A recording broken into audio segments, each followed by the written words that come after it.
যারা মনে করেন আওয়ামী লীগের নেতাকর্মীদেরকে দাবাইয়ে রাখবেন, কথাগুলো মনোযোগ সহকারে শুনবেন আর দেশবাসীকেও জানাতে ভুলবেন না।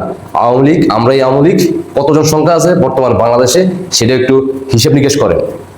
আমি আওয়ামী লীগ করি, গুগল বলে দিছে যে 6 কোটি মানুষ শুধু আমি আওয়ামী লীগ করি এটাতে পোস্ট করছে। একটা রাজনৈতিক দলকে আইন দিয়ে নিষিদ্ধ করা যায় না, মানুষের 18 কোটি মানুষ ওই যে আমি আওয়ামী লীগ করি এটা গুগল বলে দিছে যে 6 কোটি মানুষ শুধু আমি আওয়ামী লীগ করি এটাতে পোস্ট করছে। তাহলে মানুষ হলো 18 কোটি, 6 কোটি গুগল বলছে যে ওটা তো, তাহলে যে মানুষটা প্রযুক্তির সাথে সম্পর্ক নাই তাহলে সেটাকে যোগ করলে তাহলে কয় কোটি মানুষ আওয়ামী লীগের পক্ষে? তাহলে আপনি এটা কিসের আইন করবেন?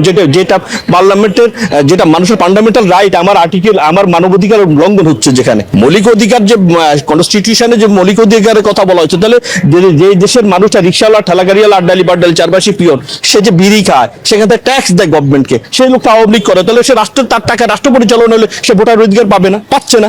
এটা অনৈতিক, যেটা জুলুম। এই শাসন ব্যবস্থাই অনৈতিক, এই শাসন ব্যবস্থাই জুলুম। কি শুনলেন তো? এটাই সত্য, এটাই বাস্তব।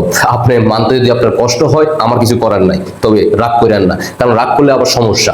মানসিকভাবে আপনি প্রস্তুতি গ্রহণ করুন, সময় পাল্টে যায় তাহলে আপনাকেও হিসেব নিকেশ দিতে হবে এই দুনিয়ার মাটিতে, মানে বাংলাদেশের মাটিতে, যে বাংলার মানুষ বুঝে গেছে। আল্লাহ হাফেজ।